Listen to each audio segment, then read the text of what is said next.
여기 계신 분들 중에 내가 아들을 놓으면은 처음에 아들이 고추 달고 딱 나오면 뭔가 여자로서 일을 해낸 것 같죠? 그렇죠? 내가 드디어 이 시집에 와서 이 집에 이제 대를 잇는구나. 그리고 이놈이 이제 고추를 달고 막 뛰어다니면 그렇게 뿌듯하대요. 쳐다만 봐도. 그렇죠? 근데 이제 이놈이 이제 고등학교에 가고 콧수염이 나기 시작하면은 멀어지는 거예요. 사촌이 돼버리는 거예요, 사촌이. 엄마를 봐도 말도 안 하고 씩 자기 방에 들어가고 다정하게 말 건네는 게 없어요.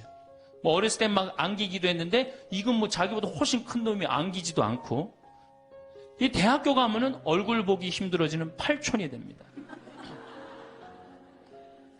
이제 장가를 가면 이제 사돈이 돼버리죠.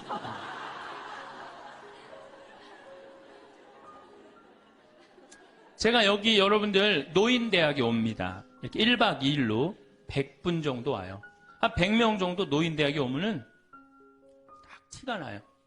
저 할머니는 아들밖에 없구나. 저 할머니는 딸이 있구나. 확 티가 나요. 아들만 있는 할머니들은 옷을 이상하게 입고 와요.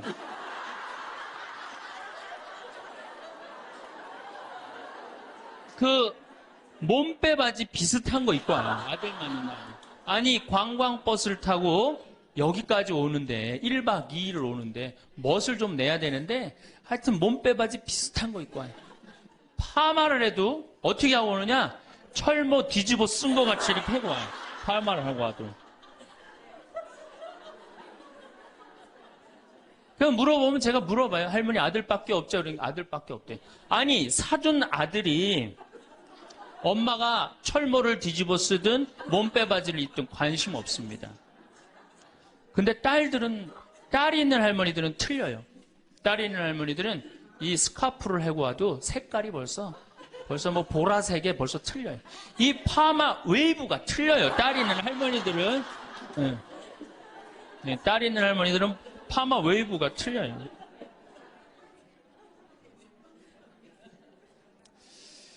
그렇다고 그러죠. 똑똑한 자식은 나라의 자식이 됩니다. 그렇죠? 똑똑한 아들 자식은 나라의 자식이 되고 돈 많은 자식은 그렇지 사돈의 자식이 되고 이게 어리삐리한 것만 내 아들로 남아서 평생 고생시키는 거예요. 어리삐리한 것만 내 아들로 남아서 평생을 고생시켜요. 그러니까 여러분들 중에 아들이 있다고 행복하고 뭐 믿고 완전히 시대를 잘못 알고 있는 거예요. 이제는 늙어서도 아들이 있어도 소용이 없는 시대다. 21세기는 자고로 누구의 시대냐? 여성의 시대다. 여성을 무시하면 어떤 공동체든 망하게 되어 있습니다. 어떤 공동체든. 우리나라에서 돈 제일 많이 버는 기업이 삼성이에요. 여성 이사가 제일 많은 회사가 삼성입니다. 아프가니스탄 여성 글도 안 가르쳐요. 그러니까 굶는 거예요. 샘 월튼이라는 분이 있어요. 이분이 누구냐면 월마트 창시자예요. 월마트 아시죠? 세계 최대의 기업이죠. 이 양반이 이제 세상 떠났는데 이 양반이 뭐라고 그랬냐면 당신 회사에 결정권을 가지고 있는 여성 이사가 30%가 넘지 않는다면 당신 회사는 10년 후에 망할 걸로 생각해라. 그렇게 얘기를 했어요. 그러니까 이제는 사회에 돈 쓰는 주체는 다 누구예요? 다 여자예요. 제가 수없는 강의를 해도 내 강의를 듣는 대부분은 다 누구예요?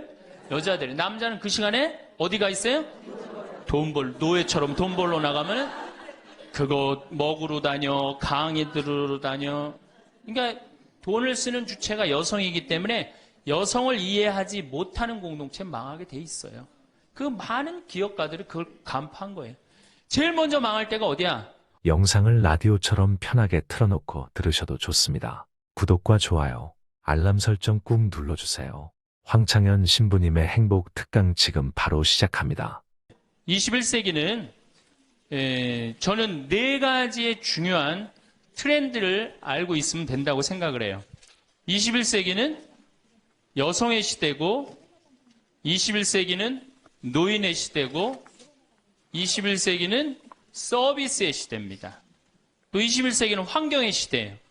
그래서 여러분들하고는 오늘 21세기는 여성의 시대와 21세기는 노인의 시대에 대한 이야기만 좀 하도록 하겠습니다. 3번에 제가 3번이 아니고 분당에 이렇게 나가보면은 먹자 골목에 가보면 낮에 가보면은 전부 여자 천재예요. 여자들. 네. 남자가 없어요. 남자가. 찜질방을 가봐도 여자 천재예요. 여자 천재.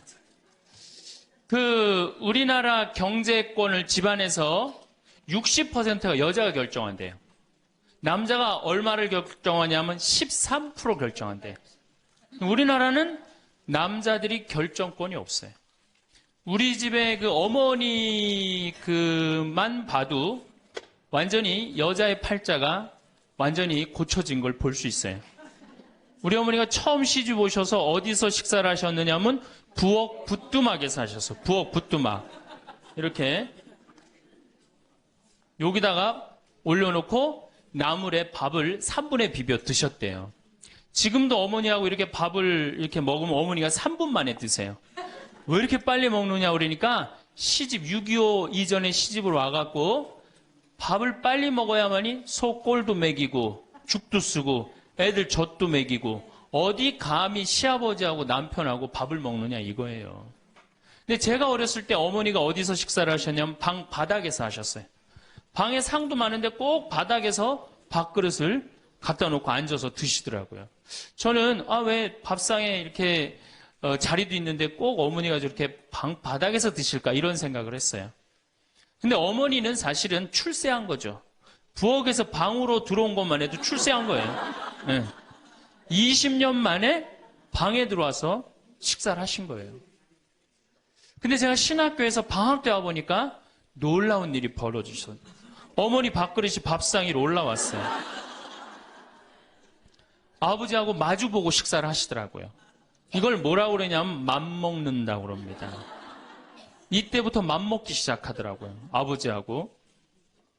목소리가, 어머니 목소리가, 그전에는 어머니 목소리가 커졌던 기억이 안 나는데 밥상 위에 밥그릇이 올라오면서부터 이게 어머니 목소리가 더 커지기 시작했어요. 근데 제가 이제 신부돼갖고 한 달에 한 번 집에를 가는데 이젠 더 놀라운 일이 이제 벌어졌어요. 어떤 일이 벌어졌느냐면 이제 밥을 아버지가 차려 드세요. 어머니가 안 차려주세요. 아버님 하시는 말씀이 엄마 성당 간다고 가방 들고 나가시면은 해 떨어지기 전까지는 안 들어온대요. 여러분들도 지금 오늘 아침에 상 차려놓고 지금 나왔죠? 남편이야 밥을 먹곤 말건 이게 완전히 세상이 바뀐 거죠.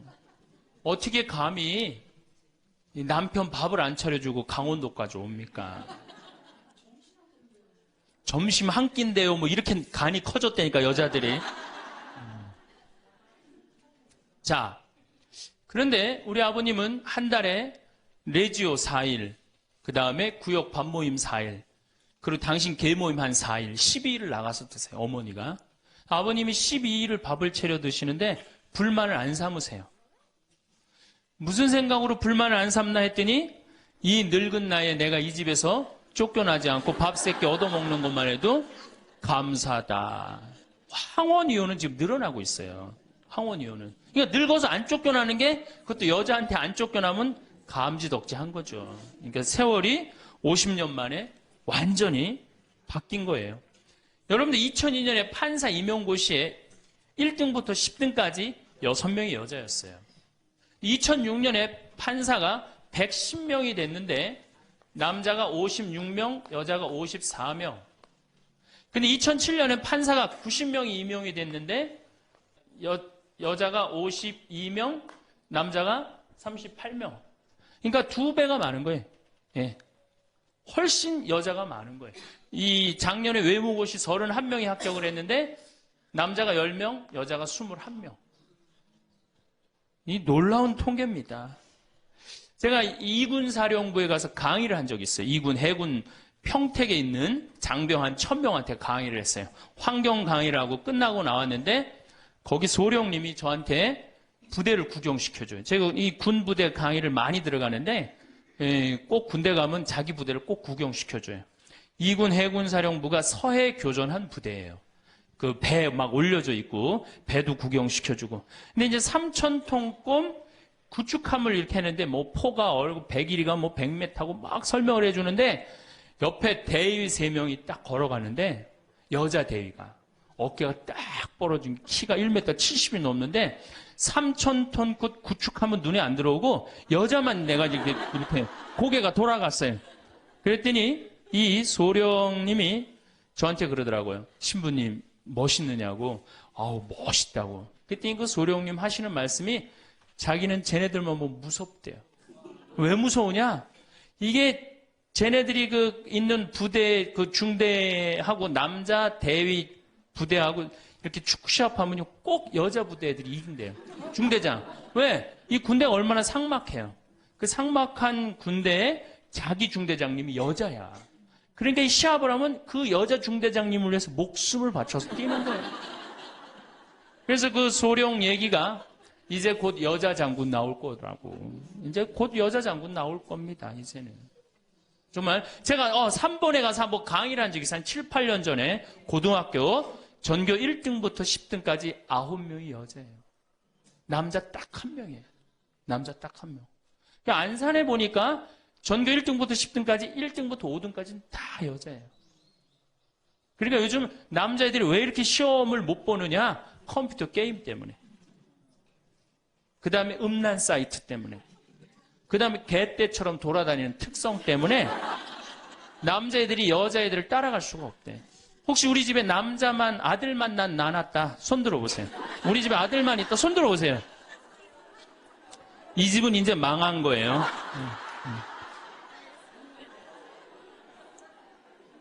여러분들이 지금 조금 새마을 쪽으로 멀리 돌아오셨는데 거기에 횡성고등학교, 민족4강고등학교가 있어요.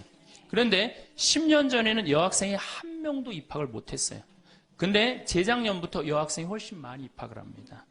어딜 가도 여자가 약진을 하고 있어요. 2007년 여러분들 의사, 변호사, 회계사, 약사, 이거 고소득 일자리에 70%가 여자가 차지해요. 남자는 30%밖에 못 차지해요. 그러니까 완전히 이 여자 세상이 온 거죠. 일본의 골드만삭스라는 이게 굉장히 중요한 통계인데 이 여성들이 얼마나 중요하냐? 115개 기업을 조사를 했는데 여성 이사가 있는 회사는 10년간 일본이 90년서부터 2000년까지 0% 성장을 하죠.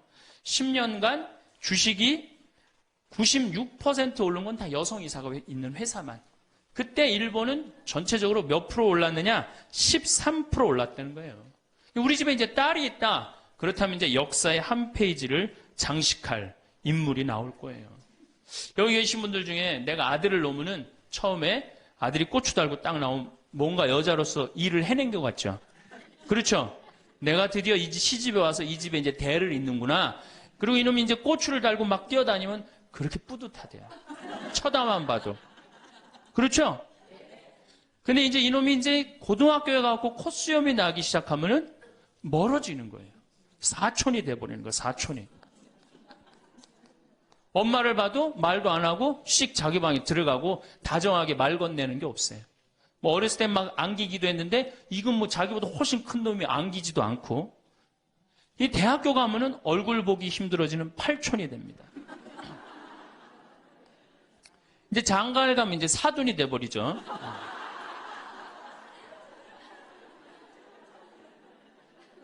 제가 여기 여러분들 노인대학에 옵니다. 이렇게 1박 2일로 100분 정도 와요. 한 100명 정도 노인대학에 오면은 딱 티가 나요. 저 할머니는 아들밖에 없구나. 저 할머니는 딸이 있구나. 확 티가 나요.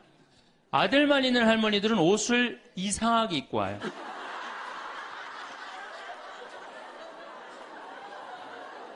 그 몸빼 바지 비슷한 거 입고 와요. 아들만 있는 할머니. 아니 관광버스를 타고 여기까지 오는데 1박 2일을 오는데 멋을 좀 내야 되는데 하여튼 몸빼 바지 비슷한 거 입고 와요. 파마를 해도 어떻게 하고 오느냐? 철모 뒤집어 쓴 거 같이 이렇게 하고 와요. 파마를 하고 와도. 그냥 물어보면 제가 물어봐요. 할머니 아들밖에 없죠? 그러니까 아들밖에 없대. 아니, 사둔 아들이 엄마가 철모를 뒤집어 쓰든 몸빼바지를 입든 관심 없습니다.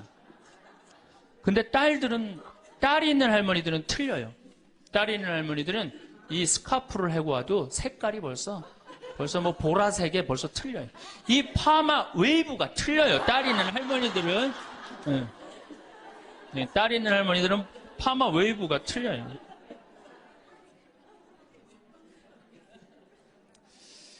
그렇다고 그러죠. 똑똑한 자식은 나라의 자식이 됩니다. 그렇죠? 똑똑한 아들 자식은 나라의 자식이 되고, 돈 많은 자식은 그렇지 사돈의 자식이 되고, 이게 어리삐리한 것만 내 아들로 남아서 평생 고생시키는 거예요. 어리삐리한 것만 내 아들로 남아서 평생을 고생시키는 거예요. 그러니까 여러분들 중에 아들이 있다고 행복하고 뭐 믿고 완전히 시대를 잘못 알고 있는 거예요.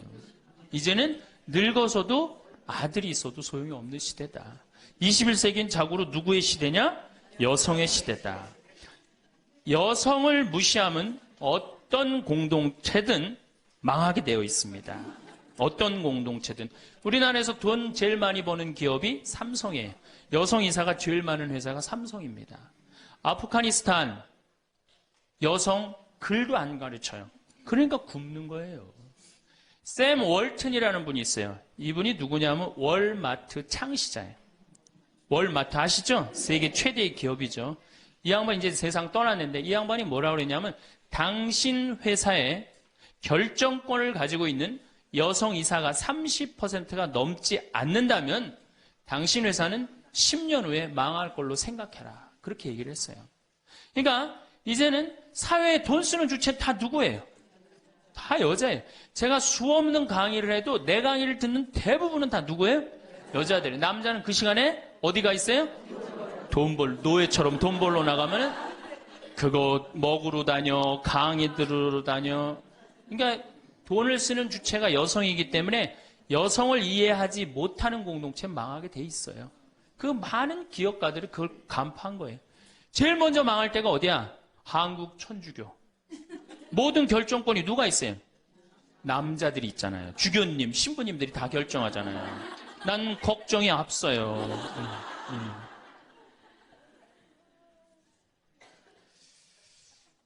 사회는 변해가는데 교회는 이 엄청난 시대의 변화를 이해하지 못하고 있어요. 따라가지 못하는 거죠. 그러니까 성당 나오는 대부분의 정말로 이 신앙생활하는 대부분의 우리 고객은 신앙생활하는 교우들은 누구예요? 여성이란 말이야. 근데 신부들이 뭘 알아요? 여러분이 뭐 때문에 괴로워하는지 알아요? 몰라요. 한 걸음 건너는 거예요. 이 늙은 나이 드신 할머니들은 뭐 때문에 괴로워요? 그놈은 며느리 때문에 괴롭잖아요. 근데 우리가 며느리 때문에 괴로워하는 시어머니를 잘 이해합니까? 못하죠. 젊은 여러분들은 뭐 때문에? 죽지도 않는 시어머니 때문에 괴롭잖아요. 성당에 와서 앉아 있어도 답답한 거예요. 정말 그런 뻥 뚫리는 얘기 별로 못 들어요. 그러니까 우리 천주교가 사실은 뭐 400만이다, 500만이라 그래도 미사 참여는 120만 밖에 참여를 안 합니다. 그러니까 네 식구 중에 한 식구만 주일날 와서 밥 먹는 거예요. 망한 거죠, 사실은. 엄격하게 보면은. 근데 이런 심각성을 잘 못 느끼고 있는 거예요. 그러면은 여성들이 왜 이렇게 갑자기 살기 좋은 세상이 됐느냐? 이유가 있어요. 20세기에 10대 발명품이 있습니다. 여러분들 그게 뭐냐면은 상대성 이론, 원자탄 2차 세계대전을 끝낸 거, 페르마의 마지막 정리, 자동차, 비행기, DNA 이중 나선 구조, PC, 인터넷, 물리학의 양자역학. 이게 20세기 최대의 발명품인데 최대의 발명품은 1961년 독일 쉘링사에서 나온 아나보나라는 피임약이에요. 그럼 피임약이 나오기 전에 우리 어머니 세대, 70, 80이 된 어머니 세대는 애를 몇 낳았어요? 10명. 아, 멋있는 말 없어요? 한타스. 그건 멋있는 말이 아니야. 우리 어머니 세대는 어떻게 힘 닿는 대로 낳죠. 힘 닿는 대로. 그런데 이거보다 더 멋있는 말이 있어요. 생기는 대로. 얼마 전에 충청도 레지아 그 강의를 갔는데 거기서는 충청도 사람들은 또 우리하고 생각이 틀리더라고. 닥치는 대로 놨대.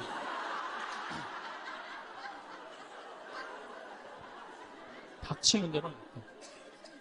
그러니까 우리 어머니 세대 16에 시집 갑니다. 그렇죠? 16 생식 능력 시작되면 그럼 배가 불러요. 16 시작하고 배가 부르면 17 되면 애가 하나 나와요. 애가 나오면 얼마나 바빠요. 젖 먹여줘야죠. 얼러줘야죠. 논일 나가야죠. 밭일 나가야죠. 우리는 어렸을 때 집에 누에를 키웠어요. 누에 뽕 먹여야죠. 얼마나 바빠요. 그런데 이게 아장아장 걸어다닐만 하면 19 되면 또 어떻게 돼? 또 배불러. 그 20 되면 또 하나 나와. 이 둘이 이제 아장아장 기어다니고 정신이 하나도 없죠. 22 되면 또 배불러요. 23 되면 또 나와요. 그러니까 어디 놀러 가고 싶어도 어떻게 하나는 포대기에 싸고 하나는 젖에 매달고 하나는 옆구리에 끼고 어딜 옛날에 여자들이 놀러를 가요. 집 밖 동네 밖 꿈도 못 꿨습니다. 이렇게 몇 가지 애를 놓냐면 40가지 애를 낳아요. 그러니까 몇 년 동안 애를 놓느냐면 25년 동안 애를 놓는 거예요. 25년 동안. 여러분들 이게 사람이에요? 25년 동안 애를 놓으면 이거는 애를 놓는 게 아니라 새끼 놓고 새끼 키우고 새끼 놓고 새끼 키우고 새끼 놓고 새끼 키우는 거예요. 그러니까 40에 내가 애를 놓으면은 그 애는 내 첫 장남의 애하고 같이 자랍니다. 그러니까 옛날에 할머니들은 요즘 젊은이들은 다 우리 아가야 그러잖아요. 근데 옛날에 할머니는 다 뭐라 그래? 아이고 우리 새끼들 그러잖아요. 막내는 새끼로 안 보이죠. 강아지로 보입니다. 강아지. 아이고 우리 강아지. 그러니까 25년 동안 저렇게 새끼 놓고 새끼 키운 여자 머릿속에 든 게 있느냐? 머릿속에 든 게 있을 수가 없어요. 그렇게 바쁜데 무슨 생각할 시간이 어디 있어요. 그래서 머릿속에 든 거 없는 여자가 집안일 챙겨나면 그 집 망한다. 그래서 암탉 꼬꼬댁 하우스 폭삭 그랬어요. 옛날에는. 그런데 이 피임약이 나오고부터 애가 줄어들기 시작합니다. 4명으로, 3명으로, 2명으로, 이젠 1.05명으로 줄어들었어요. 여자가 애 놓는 시간이 1년으로 줄어들었어요. 1년으로. 여자한테 몇 년의 시간이, 자유시간이 주어져요? 24년의 자유시간이 주어진 거예요. 자, 24년 동안 여자들이 사법고시 보고, 행정고시 보고, 외무고시 보고, 육사 가고, 해사 가고, 공군사관학교 가고 경찰대학 뭐 1, 2, 3등 수석 졸업, 육사, 해사, 수석 졸업 이건 다 이제 옛날 얘기에 다 휩습니다. 그러니까 여러분들 가정에 우리 집에 아들만 있다. 이 집은 뭐예요?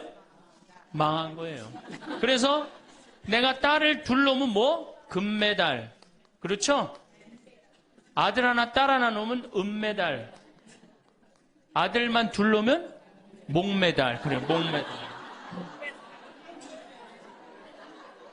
동메달이 아니에요. 목메달이에요. 목메달.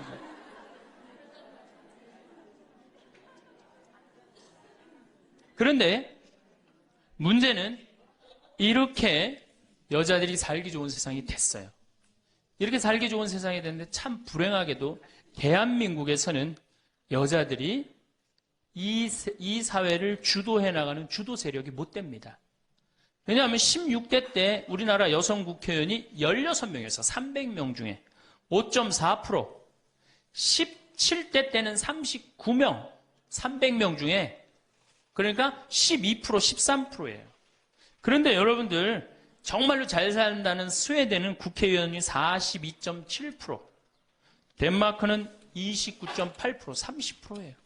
그러니까 여성들이 사회에 진출해서 그 사회를 변화시키려고 굉장히 노력을 해요. 근데 우리나라 여성들은 사회가 뒤집어지든 엎어지든 지금 바로 여러분들 세대, 지금 30대, 40대, 50대 요 세대들은 관심이 없어요. 엎어지든 뒤집어지든.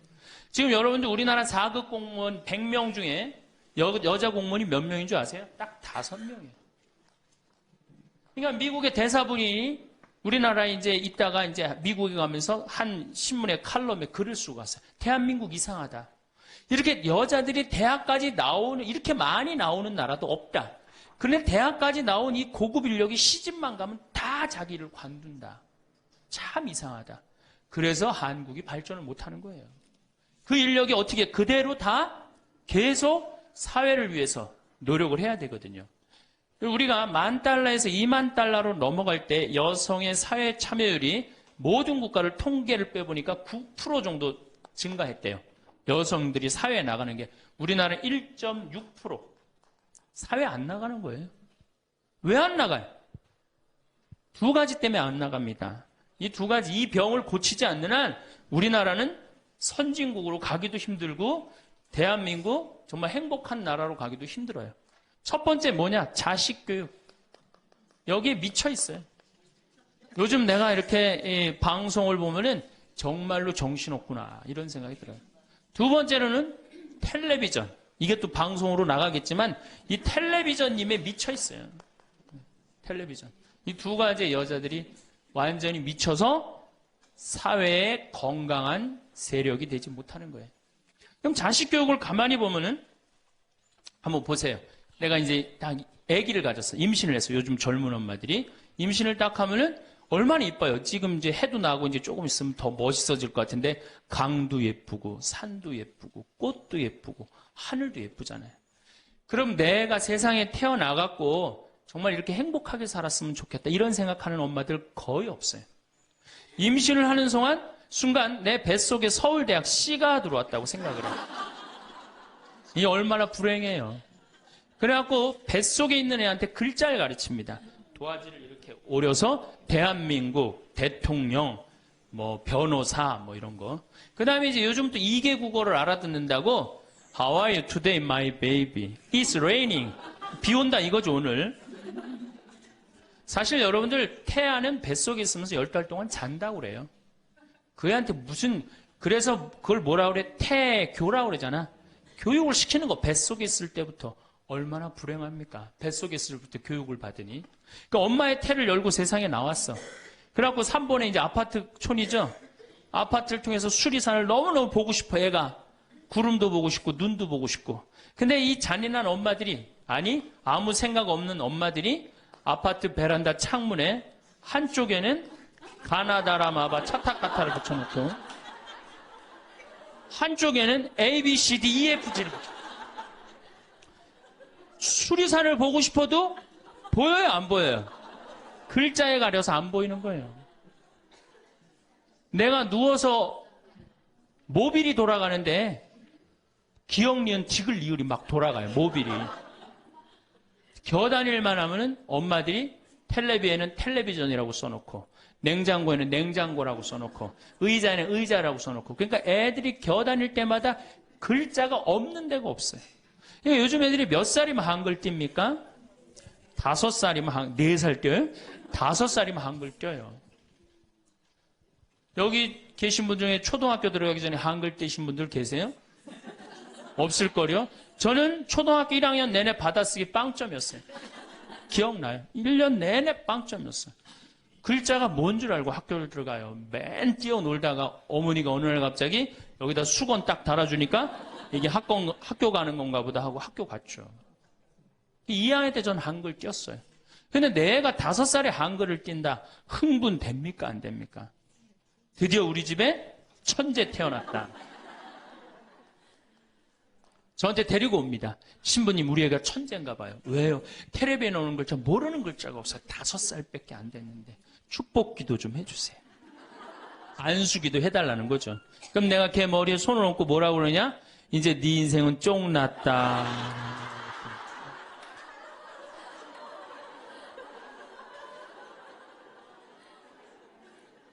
왜?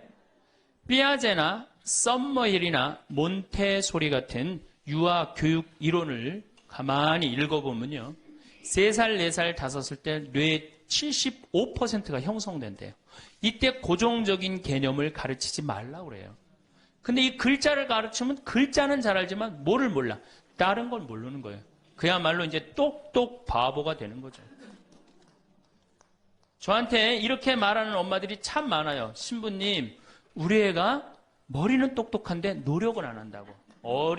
없는 소리예요. 왜? 얘는 이제 머리가 완전히 막혀 있는 거예요. 이때 어떻게 해야 돼? 저는 어렸을 때 요때 어떻게 자랐느냐면은 스레트에 막 기어다니다가 떨어져갖고 끓는 물에도 떨어져 봤어. 아, 이게 끓는 물에 떨어지면 디는구나.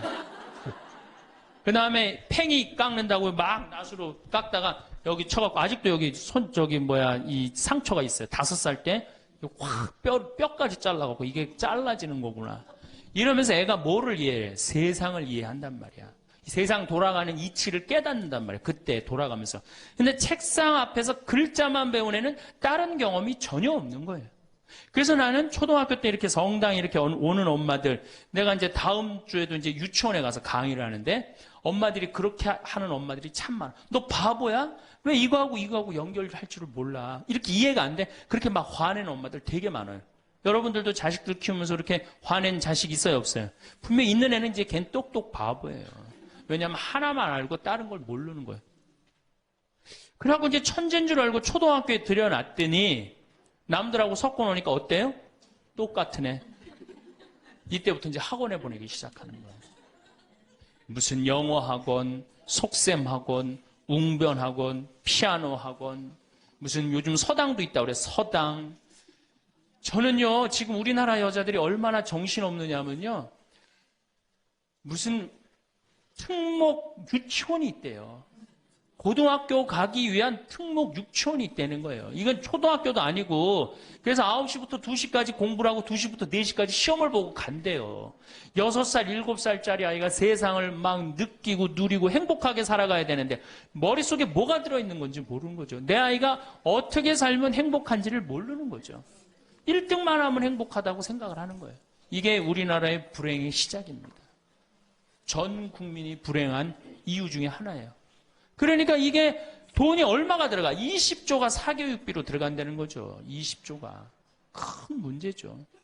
그래갖고 이제 초등학교 때는 엄마 말을 듣습니다. 왜? 엄마가 나보다 크니까.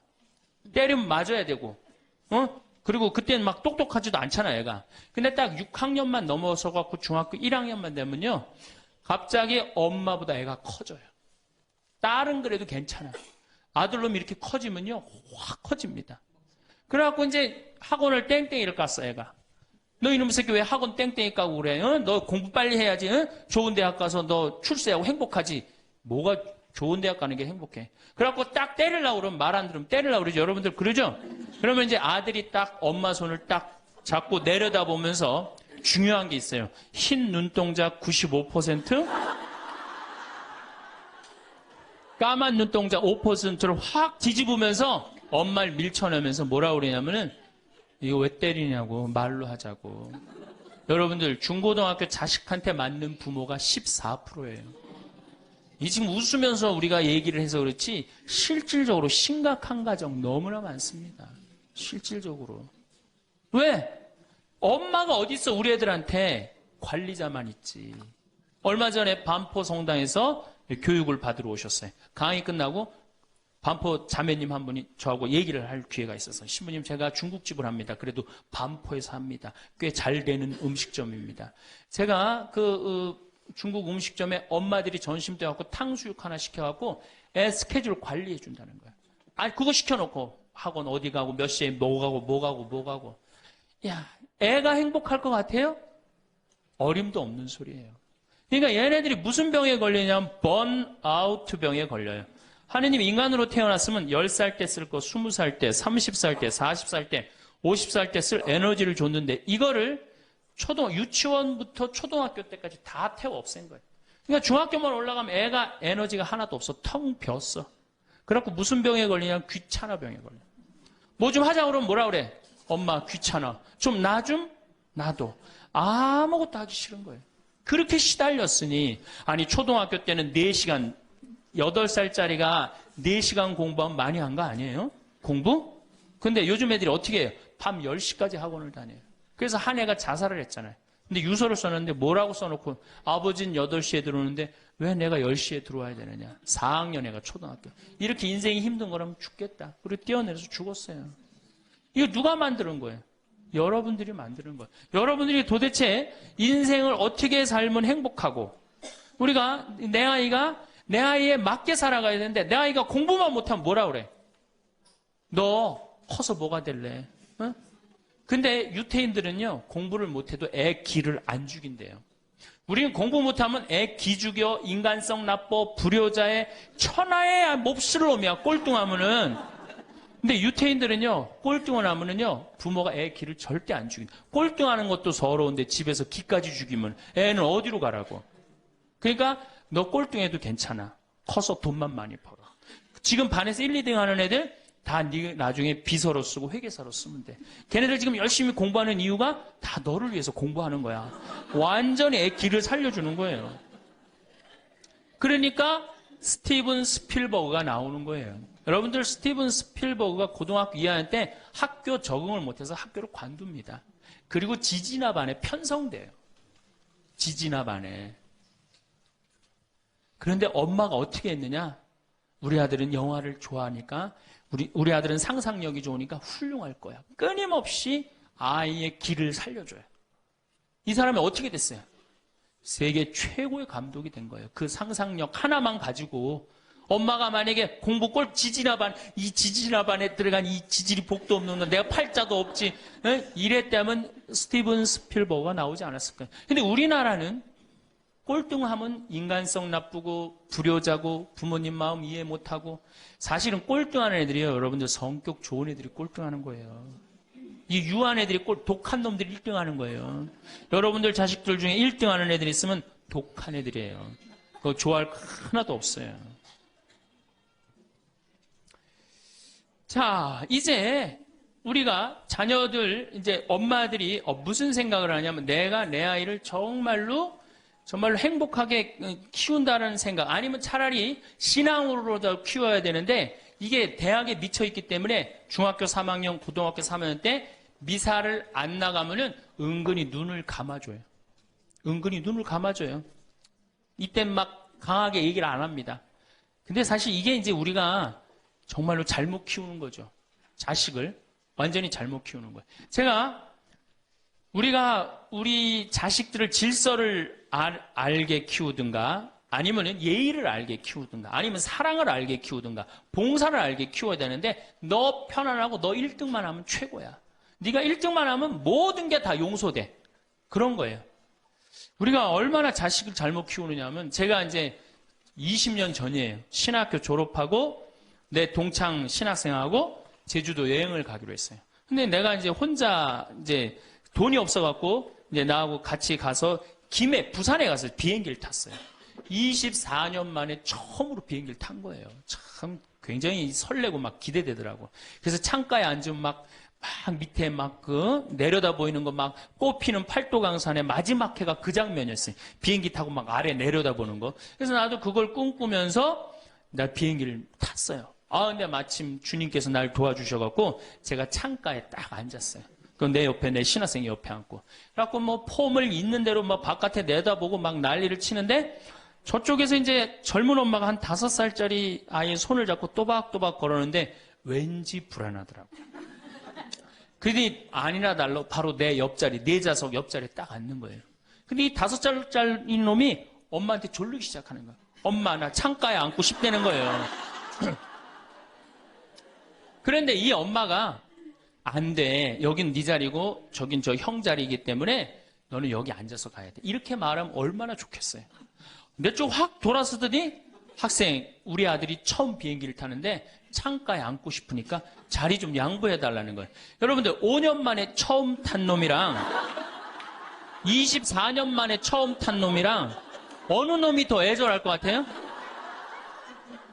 이건 24년 만에 탄 놈이 훨씬 애절해요. 그런데 제가 나도 처음 탔기 때문에 자리를 못 양보하겠다 이렇게 말할 수가 없더라고. 그래서 제가 자리를 양보했어요. 근데 이놈이 비행기가 뜨자마자부터 자는 거예요.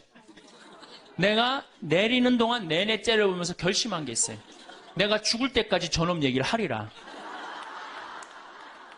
지금 하는 거예요, 지금. 20년째 지금 하고 있어요.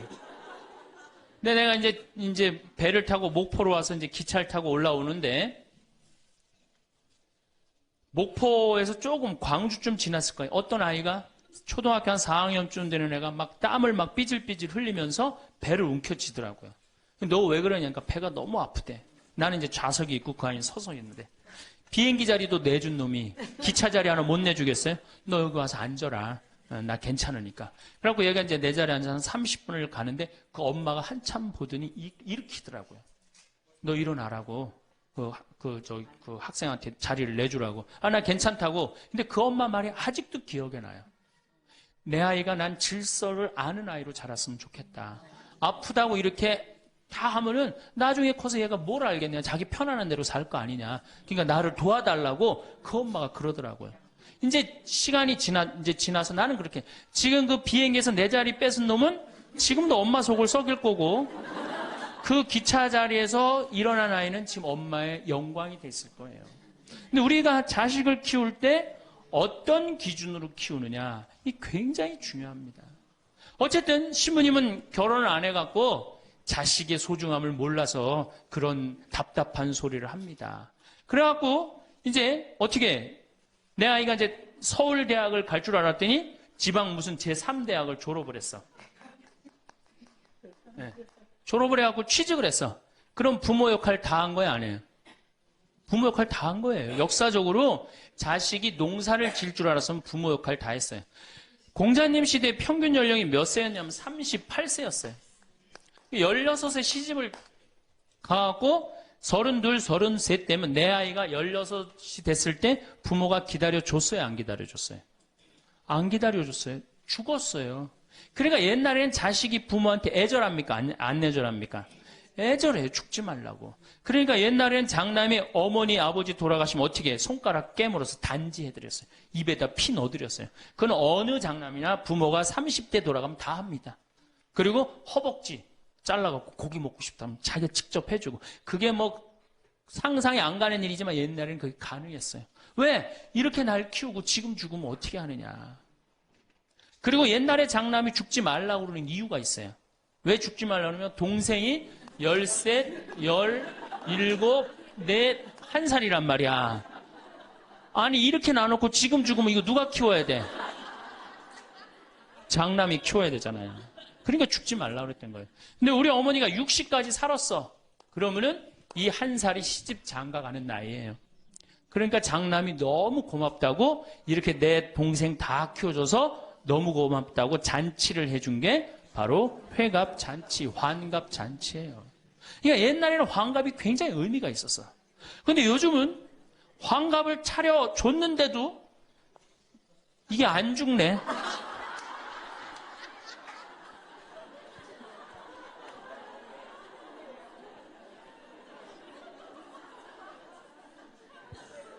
그 노너 2인 4편에 뭐라고 그러냐면 너희는 부모의 나이를 꼭 기억해둬라. 부모를 모실 날이 얼마 남지 않은 것을 생각하고 그 다음에 부모가 살 날이 얼마 남지 않은 것을 생각하고 부모의 나이를 꼭 기억하라고 했어요. 나는 그걸 읽고 우리 어머니가 얼마 살 날이 얼마 남지 않았구나 그런 생각을 하고 매년 나이를 기억해뒀어요. 근데 이제는 포기했어요. 헷갈려요. 몇 살을 사시는지.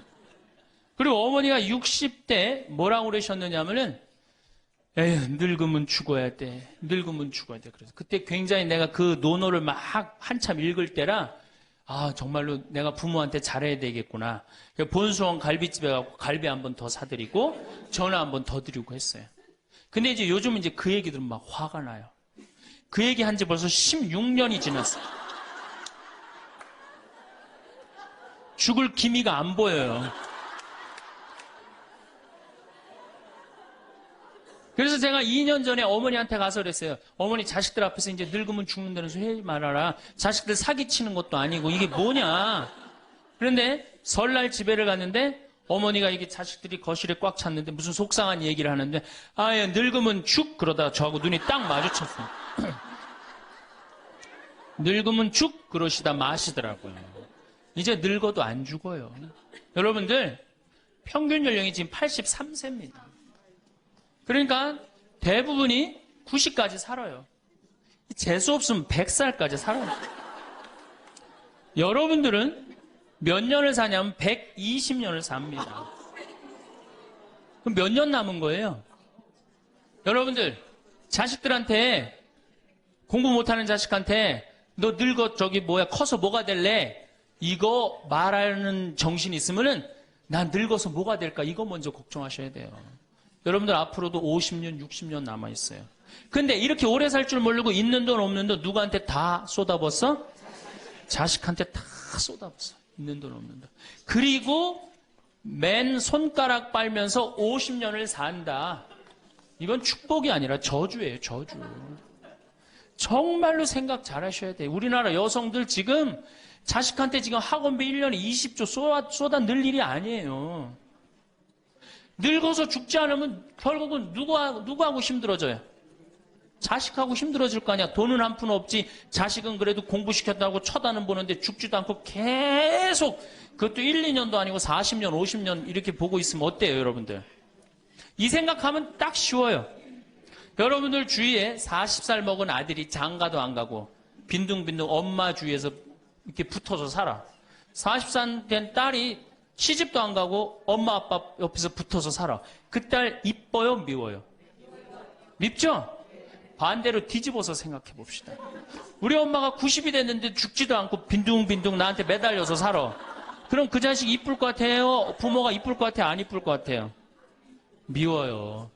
이건 어쩔 수 없어요. 특히 아들이 모시는 게 아니잖아요. 며느리한테 얹혀 살면 더 힘든 거예요. 이 우리 현실의 현실. 계산상 안 맞아, 계산상. 20년 키웠으면 20년어치만 받아 먹어야 될 거 아니야. 안 그래요? 20년 키웠으면 20년어치만 받아 먹으면 되잖아. 근데 이건 20년 키우고 지금 50년, 뭐 60년 이렇게 받아 먹게 생겼어요. 내가 고등학교 3학년 때까지 어머니 아버지가 저를 키워줬어요. 고등학교 3학년 때까지 참 고맙더라고요. 신부가 돼서 그런 생각이 했어요. 그래도 옛날에는 뭐 신부가 집안 떠난다 그러지만 지금은 뭐 집안하고 신부하고 연관이 많아요. 그래서 내가 그래도 어머니 아버지가 나를 20년 키워줬으니까 내가 20년은 갚으리라. 20년 얻어먹었으니까 20년은 갚으리라. 그런 생각을 했어요. 참 기특한 생각을 했죠. 내 첫 활동비가 46만 원이었어요. 어머니 2만 5천 원, 아버지 2만 5천 원. 용돈을 드리기 시작했어요. 지금 17년째 한 달도 안 빠지고 용돈을 드려요. 지금은 좀 많이 드리죠. 뭐 강의 다니고 그러니까 조금 제가 강사료 있으면 한 달에 뭐 5번, 6번 강의를 나가니까 그 강사료 중에 하나만 나눠줘도 용돈 많이 드리는 거예요. 17년 드려요. 한 달도 안 빠지고. 제가 생각해도 제가 기특해요. 이제 3년만 하면 끝나는 거 이제.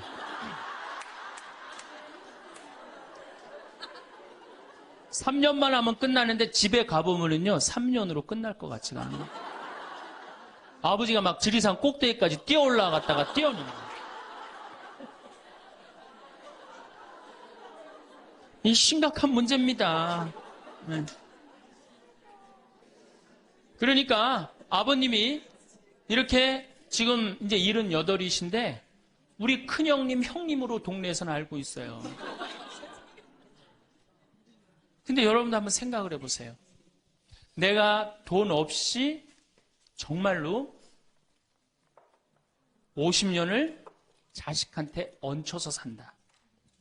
그럼 어느 자식이 그 부모한테 효도를 끝까지 할 수 있겠느냐.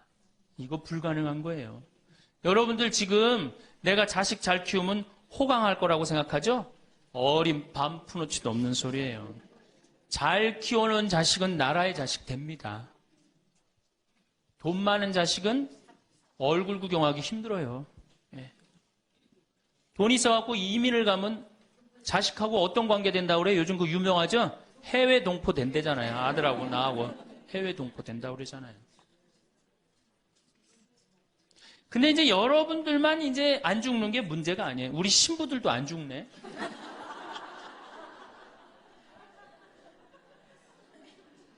신부들이 내가 신부 될 때 우리 수원교회 은퇴사제가 한 분 계셨어요. 한 분 계셨는데 지금 19분 계세요. 19분이 우리가 은퇴기금을 모았는데 벌써 다 쓰셨어요. 그리고 이제 죽지도 않고 그대로 가세요. 지금 여기 지금 우리 교구의 최고 원로 신부님 지금 와 계시거든요. 예, 와 계신데 지금 이제 83인지 4인지 또 헷갈리는데, 예, 계신데 건강하세요. 제가 보기엔 한 95까지 사실 겁니다. 그러니까 참 우리 신부들, 여러분들은 그나마 손자도 있고 손녀도 있지. 우리 신부들은 아무것도 없잖아. 은퇴하면은 땡이에요, 땡. 교우들이 찾아와요?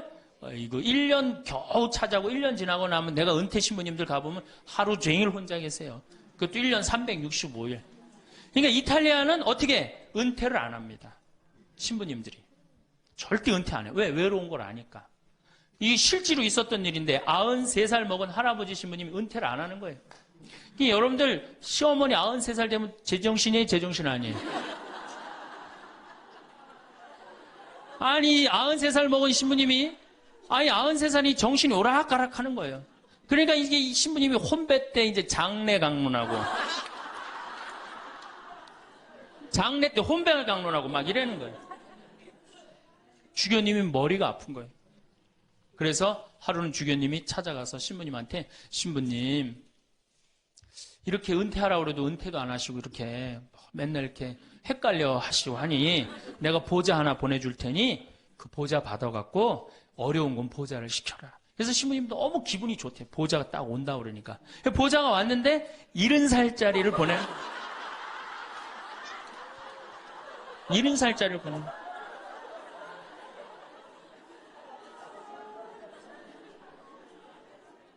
이제 여러분들 인생은요 60부터라는 거 옛날에 많이 들었죠? 실질적으로 인생은 60부터예요. 우리 이런 노래 알죠? 노세 노세 젊어 노세 늙어지면 못 노나니 이런 노래 있죠. 이게 100년 전에 우리 조선시대의 평균 연령이 46세였어요. 이때는 늙어서 놀 수가 없었어. 왜? 젊어서 다 죽었으니까. 근데 이 노래 이제 완전히 고쳐야 돼. 노세 노세 늙어 노세 늙어지면 안 죽나니. 이제 안 죽어요. 이제 안 죽어요. 이제 제가 다음 시간에는 그럼 노년에 대한 이해에 대한 말씀을 드릴 겁니다. 왜 우리가 노년을 잘 이해해야 되느냐? 이게 우리 사회에 아주 중요한 문제이기 때문이에요. 아주 중요한 문제예요. 그리고 자식교육, 아까 자식교육하고 텔레비전, 이 텔레비전님을 우리가 없애야만이 우리가 행복한 삶을 살 수 있어요. 사람의 몸은 나이가 들면서 자연스럽게 노화의 과정을 겪습니다. 이 과정에서 다양한 신체적 변화가 나타나며 특히 70대 이후에는 그 속도가 빨라집니다. 예를 들어 근육량과 체세포가 줄어드는 반면 체내 지방량은 증가합니다. 성호르몬의 감소로 골밀도가 낮아지고 관절의 연골이 약화되면서 관절염 같은 문제가 나타나기도 합니다. 이로 인해 계단을 오르거나 걷는 일이 점차 어려워지며 작은 부상에도 회복이 더뎌지는 시기가 됩니다. 감각기관에서도 변화가 나타납니다. 시력은 40대부터 저하되기 시작하며 수정체의 혼탁으로 인해 백내장이 발생하기 쉽습니다. 청력 역시 감퇴되어 높은 음역의 소리를 듣기 어려워지고 후각과 미각이 둔해지면서 음식 맛을 느끼는 능력이 떨어지기도 합니다. 이러한 변화는 단순히 신체적 불편을 넘어서 삶의 질 전반에 영향을 미칩니다. 특히 뇌의 크기와 무게는 40세 이후부터 감소하기 시작해 70대 이후로는 그 감소 속도가 현저히 빨라집니다. 이로 인해 기억력과 인지 능력이 감퇴하며 심지어는 치매와 같은 신경계 질환의 위험도 커집니다. 80대에는 신체 전반의 기능이 중년에 비해 30에서 40% 이상 감소하며 이때부터는 관리와 회복이 훨씬 어려워집니다. 노화가 진행되면서 우리는 몸의 변화를 실감하게 됩니다. 이를 대표적으로 나타내는 몇 가지 징후를 살펴보면 다음과 같습니다. 40대부터 가까운 거리에 사물이 흐릿해지고 음식점 메뉴판이나 스마트폰 글씨를 읽기 어려워집니다. 이는 노안의 시작으로 적절한 안경 착용과 정기적인 검진이 필요합니다. 나이가 들면서 소화 기능이 약화되어 제산제 복용 빈도가 늘어날 수 있습니다. 소화 기능을 돕는 식단과 규칙적인 식사 습관을 유지하는 것이 중요합니다. 65세 이상 인구의 절반이 겪는 골관절염은 나이와 함께 관절의 연골이 닳으면서 발생합니다. 무리한 운동을 피하고 관절을 보호하는 생활 습관을 익히는 것이 필수적입니다. 30대부터 70대까지 남성은 약 2.5cm, 여성은 최대 5cm까지 키가 줄어들 수 있습니다. 이는 연골의 손상과 골밀도 감소로 인해 발생하며 꾸준한 체중 관리와 칼슘 섭취가 도움이 됩니다. 활동량 감소와 식습관 변화로 변비가 자주 발생할 수 있습니다. 식이섬유가 풍부한 음식을 섭취하고 물을 충분히 마시며 규칙적으로 운동하는 것이 필요합니다. 여성의 경우 폐경 이후 에스트로겐 감소로 인해 평소에 없던 부위에 털이 자랄 수 있습니다. 이는 자연스러운 현상이지만 미용적인 고민을 동반하기도 합니다. 나이가 들면 수면 시간이 줄어드는 경향이 있습니다. 하지만 이는 단순한 노화의 결과라기보다는 건강 상태나 스트레스 등과 관련이 있으므로 숙면을 위한 환경을 조성하는 것이 중요합니다. 우리는 노화라는 자연스러운 흐름을 막을 수는 없지만 이를 수용하며 준비할 수는 있습니다. 전문가들은 70대를 습관을 굳히는 시기로 보며 이때의 선택이 80대 이후의 삶을 결정한다고 강조합니다. 이 시기에는 단순히 건강을 유지하는 데 그치지 않고 삶의 의미와 목표를 재설정하는 것이 중요합니다. 첫째, 노후에도 학습을 멈추지 말아야 합니다. 학습은 단순히 새로운 지식을 얻는 것을 넘어 자신을 돌아보고 성찰하는 과정이기도 합니다. 70대까지 익숙했던 습관과 기술은 80대 이후에도 지속 가능하므로 이 시기에는 스스로를 돌보고 삶의 방향을 설정하는 데 중점을 두어야 합니다. 둘째, 작은 일이라도 꾸준히 할 수 있는 활동을 찾아야 합니다. 노년에도 지속적인 목표와 활동은 삶의 활력을 유지하는 데 도움을 줍니다. 예를 들어 80대에도 트럭을 몰며 지역 사회와 연결되어 있는 한 노인의 이야기는 우리가 단순한 일을 통해서도 얼마나 큰 만족을 느낄 수 있는지를 보여줍니다. 우리가 흔히 노화를 두려워하는 이유는 단순히 몸이 약해지는 것이 아니라 늙는다는 개념 자체가 주는 무거운 심리적 부담 때문일지도 모릅니다. 하지만 노화는 단지 숫자의 문제가 아니라 마음가짐에 따라 삶의 질이 크게 달라질 수 있는 현상입니다. 이런 점에서 최근 발표된 한 흥미로운 실험 결과는 새로운 통찰을 제공합니다. 이 실험에서는 70대와 80대 노인들에게 20년 전의 환경을 재현하며 그 시절처럼 생활하도록 했습니다. 실험에 참여한 노인들은 과거의 음악과 뉴스, 익숙했던 생활 습관을 되찾으며 일주일간 독립적으로 생활했습니다. 그 결과 이전에는 포기했던 활동들, 예를 들어 독서, 설거지, 강아지 산책을 스스로 해냈으며 심지어 신체적 능력과 자세가 크게 개선되었습니다. 이 실험은 우리가 나이를 받아들이는 사고방식이 실제 신체적 상태에 얼마나 큰 영향을 미칠 수 있는지를 잘 보여줍니다. 결국 노화를 단순히 쇠퇴로만 보는 것이 아니라 새로운 가능성과 배움의 기회로 바라볼 때 삶의 질은 훨씬 높아질 수 있습니다. 우리가 나이듦을 단지 사회적 시계에 맞춘 의무감으로 보지 말고 개인적 성취와 성장의 한 과정으로 받아들일 필요가 있는 이유입니다. 노화와 더불어 많은 사람들이 두려워하는 것이 치매입니다. 최근 치매 치료제가 개발되었다는 소식은 희망적이지만 여전히 치매는 현대의학으로 완벽히 치료하기 어려운 영역으로 남아 있습니다. 그러나 전문가들은 치매를 예방하고 진행 속도를 늦추는 방법이 있다는 점을 강조합니다. 첫째, 손과 입을 바쁘게 유지하기. 손을 사용하는 활동은 뇌를 자극하며 기억력 유지에 큰 도움이 됩니다. 예를 들어 뜨개질, 그림 그리기, 악기 연주 등이 포함됩니다. 또한 사람들과 활발히 대화하며 입을 사용하는 것도 중요합니다. 둘째, 배우고 기억하는 습관을 유지하기. 새로운 것을 배우고 도전하는 과정은 뇌의 유연성을 유지하는 데 효과적입니다. 단순한 암기에서부터 새로운 기술 습득까지 꾸준한 학습은 뇌 건강을 지키는 열쇠입니다. 셋째, 금연과 적절한 음주. 담배는 뇌 건강이 적이며 과도한 음주는 뇌세포를 파괴해 치매 위험을 높입니다. 적정 수준의 건강한 음주 습관을 유지하는 것이 중요합니다. 넷째, 싱겁고 균형 잡힌 식단 유지. 채소, 견과류, 생선 등 뇌 건강에 좋은 음식 섭취가 권장됩니다. 반대로 지나치게 짠 음식은 피하는 것이 좋습니다. 다섯째, 꾸준한 신체 활동. 적당한 강도의 운동은 혈액순환을 개선하고 뇌로의 산소 공급을 돕습니다.